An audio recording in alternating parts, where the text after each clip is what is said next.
నమస్తే welcome to four sides TV. రాష్ట్రంలో వైసీపీకి పార్టీకి వస్తున్న జనాదరణ చూసి ఓర్వలేకే జగన్మోహన్ రెడ్డిపై టీడీపీ నేతలు రాళ్ల దాడి చేయించారని ఐటీ మంత్రి గుడివాడ అమర్నాథ్ మండిపడ్డారు.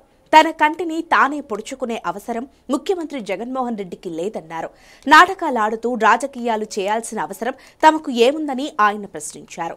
స్వర్గీయ ఎన్టీఆర్, వంగవీటి మోహన రంగాల పట్ల చంద్రబాబు ఎలా ప్రవర్తించారో ప్రజలకు తెలుసని అన్నారు. చంద్రబాబుకి మతి భ్రమించి అర్థం పర్థం లేని మాటలు మాట్లాడుతున్నారని అంటున్న గాజువాక వైసీపీ ఎమ్మెల్యే అభ్యర్థి గుడివాడ అమర్నాథ్తో మా వైజాగ్ ప్రతినిధి చందు ఫేస్ టు ఫేస్.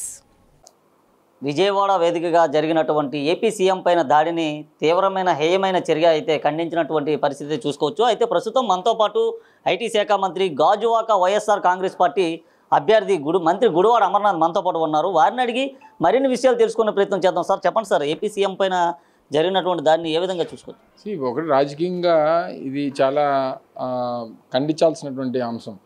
ఎన్నికల ప్రచారం సమయంలో రాష్ట్ర ముఖ్యమంత్రి 15 రోజులుగా ప్రచారం చేస్తూ ఉన్నారు. వేలాది మంది జనం రోడ్ షోలకు వస్తున్నారు, లక్షలాది మంది జనం సమావేశం సిద్ధం సభలకు వస్తున్నారు. నేను 3 రాజకీయ పార్టీలతో కలిసి ఈరోజు నేను పోటీ చేస్తున్నా లేదా నేను ప్రజల్లోకి వెళ్తున్నా, నాకు ఏ రకమైనటువంటి స్పందన ఉండట్లేదు. ఏదో రకంగా జగన్మోహన్ రెడ్డి గారి తాలూకా ప్రచారాన్ని ఆపాలంటే ఈ రకంగా ఏదైనా చేస్తే బాగుంటుంది అన్నటువంటి చంద్రబాబు నాయుడు గారి తాలూకా ఆలోచన విధానాన్ని తీవ్రంగా ఖండించాల్సినటువంటి అవసరం. జగన్మోహన్ రెడ్డి గారు ప్రజానాయకుడిగా ఇచ్చినటువంటి హామీలు నిలబెట్టుకున్నటువంటి వ్యక్తిగా, మీ కుటుంబంలో మంచి జరిగితేనే నాకు ఓటేయండి అని చెప్తున్నటువంటి నాయకుడిగా, గతంలో ఏ నాయకుడు చేయనటువంటి గొప్ప కార్యక్రమాలు చేసినటువంటి నాయకుడిగా డెఫినెట్గా ప్రజల నుంచి ఆ రకమైనటువంటి స్పందన వస్తుంది. ఆ స్పందన నాకు కూడా కావాలంటే నువ్వు 14 సంవత్సరాలు ముఖ్యమంత్రిగా ఉన్నప్పుడు నువ్వు ఏదైనా మంచి చేసి ఉంటే నీకు కూడా స్పందన వచ్చేది. సో ఇవన్నీ కూడా ఈరోజు ప్రజలు గమనిస్తున్నారు. డెఫినెట్గా ఆ రకమైనటువంటి రెస్పాన్స్ జగన్మోహన్ రెడ్డి గారికి వస్తుంది. ఇటువంటివి ఏవి కూడా జగన్మోహన్ రెడ్డి గారిని ఆపబోవు. నిన్న గాజువాక వేదికగా జరిగినటువంటి ప్రజాగలం సభలో చంద్రబాబు నాయుడు మంత్రి గుడివాడ అమర్నాథ్ సంబంధించి తీవ్రమైన వ్యాఖ్యలు చేశాడు. కోడి గుడ్డు అంటూ కూడా అర్థం లేని మాటలు మాట్లాడుతున్నాడు ఐటీ శాఖ మంత్రి. దీన్ని ఏ విధంగా చూసుకొచ్చాం? ఆయనకి మతిభ్రమించింది, ఏది పడితే అది మాట్లాడుతున్నాడు. ఆయన కొడుకు 2 సంవత్సరాలు మంత్రిగా పనిచేశాడు. ఈయన 5 సంవత్సరాలు గతంలో చేశాడు, దానికి ముందు ఒక 9 సంవత్సరాలు చేశాడు. ఈ రాష్ట్రానికి చేసింది ఏంటో ఒకటి చెప్పమనండి. మేము గడిచినటువంటి 5 సంవత్సరాల్లో నేను మంత్రిగా, జగన్మోహన్ రెడ్డి గారు ముఖ్యమంత్రిగా 4 పోర్టుల నిర్మాణం చేస్తూ ఉన్నాం. భోగాపురం ఇంటర్నేషనల్ ఎయిర్పోర్ట్ నిర్మాణం జరుగుతూ ఉంది. 3 ఇండస్ట్రియల్ కారిడార్లు తీసుకుని వచ్చాం. దాంతోపాటు ఈరోజు ఈజ్ ఆఫ్ డూయింగ్ బిజినెస్లో దేశంలోనే నెంబర్ 1 స్థానంలో ఆంధ్రప్రదేశ్ని పెట్టినటువంటి కార్యక్రమం చేశాం. ఇన్ఫోసిస్ లాంటి సంస్థని ఈరోజు విశాఖపట్నాన్ని తీసుకుని వచ్చి వేలాది మందికి అవకాశాలు కల్పించేటువంటి కార్యక్రమాన్ని చేశాం. ఈరోజు electronic manufacturing clusters, AC manufacturing companies సిటీకి తీసుకుని వచ్చేటువంటి కార్యక్రమాన్ని చేశాం. ఈరోజు అనేక రకాలైనటువంటి ప్రపంచ స్థాయి సంస్థల్ని, యోకోహామా లాంటి టైర్ల కంపెనీ కానీ, గ్రీన్ ఎనర్జీకి సంబంధించినటువంటి ప్రాజెక్టులు కానీ, సో ఇవన్నీ కూడా మా హయాంలో చేసామని చెప్పి మేము గర్వంగా చెప్పుకోగలుగుతాం. ఆయన చేసింది ఒకటి చెప్పానండి.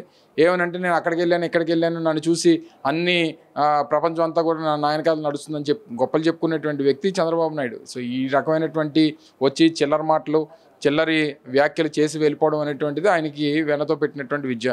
స్టీల్ ప్లాంట్ ప్రైవేటీకరణకు సంబంధించి చెప్పాల్సినటువంటి విషయాలు స్పష్టంగా చెప్పడం మానేసి మళ్ళీ తిరిగి అధికారం ఇస్తే నేను మళ్ళీ దాని మీద పోరాటం చేస్తానని చెప్పి సిగ్గు లేకుండా మాట్లాడుతూ ఉన్నాడు.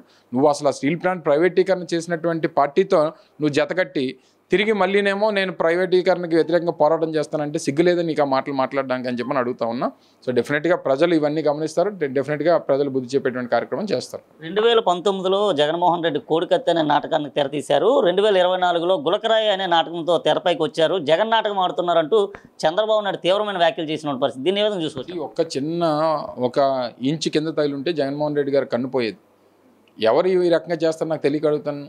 ఎందుకు మా అవసరం ఏముంది? మేము ప్రజలకు మంచి చేయలేదా? లేకపోతే ప్రజలకి ఏ రోజన్నా ఇచ్చినటువంటి మాట తప్పామా? ఏమీ చేయనప్పుడు మేమెందుకు ఇటువంటి నాటకాలు ఆడాల్సినటువంటి అవసరం ఉంటుంది? చంద్రబాబు నాయుడు ఏ రకంగా ఇటువంటి రాజకీయాల్లో ఆరితేరిపోయినటువంటిది ప్రజలకు తెలుసు. గతంలో ఎన్టీ రామారావు మీద చెప్పులు చేయించాడు. అప్పట్లో వంగవీటి మోహన్ రంగాన్ని పొట్టన పెట్టుకున్నాడు. ఈ రకమైనటువంటి చరిత్ర ఉన్నటువంటిది చంద్రబాబు నాయుడికి. సో ఈ రకంగానే ఆయన మీద పడితేనేమో ఏదో బ్రహ్మాండం బదులైపోయినట్టు, జగన్మోహన్ రెడ్డి గారి మీద పడితేనేమో మా అంతా మేమే వేసేసుకున్నట్టు ఈ రకమైనటువంటి మాటలు మాట్లాడడం సమంజసం కాదు. ఇప్పటికన్నా నువ్వు చేసినటువంటి తప్పుని సరిదిద్దుకుంటే మంచిది, ఇటువంటి మళ్ళీ జరగకుండా చూసుకోనేటువంటిది మీ ద్వారా తెలియజేస్తా ఉన్నాం. గాజువాక వేదికగా ప్రజాగలం సభకు సంబంధించి నిన్న చంద్రబాబు నాయుడు చేసినటువంటి వ్యాఖ్యలు, గుడివాడ అమర్ పైన ఏదైనా సరే వ్యతిరేకత భావన కలిగించే అవకాశాలు ఏమైనా? ఎందుకుంటుంది ప్రజలకు తెలుసు. ఈ ప్రాంతంలో 50-60 సంవత్సరాల నుంచి రాజకీయాలు చేస్తున్నటువంటి కుటుంబాల నుంచి వచ్చాం.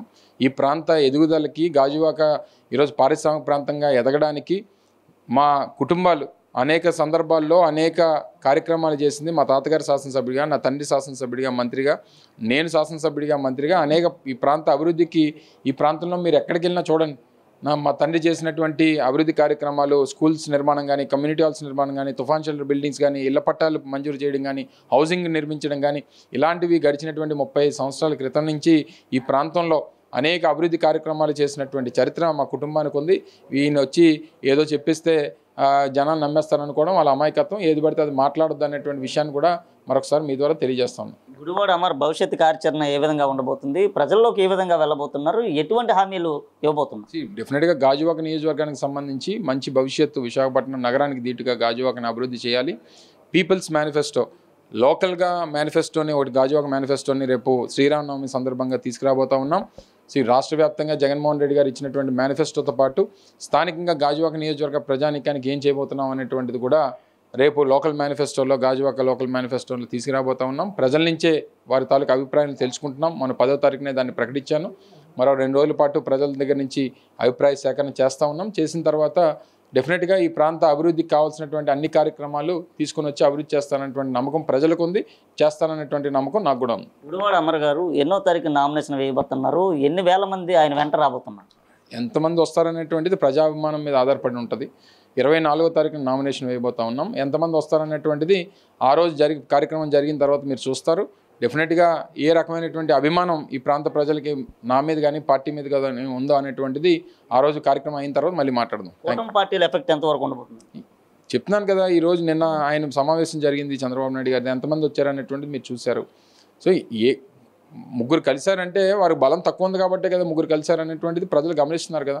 సో డెఫినెట్గా ఇవన్నీ కూడా ప్రజలు రేపు ఎన్నికల్లో వచ్చినటువంటి ఫలితాల తర్వాత అన్నీ అర్థమవుతాయి.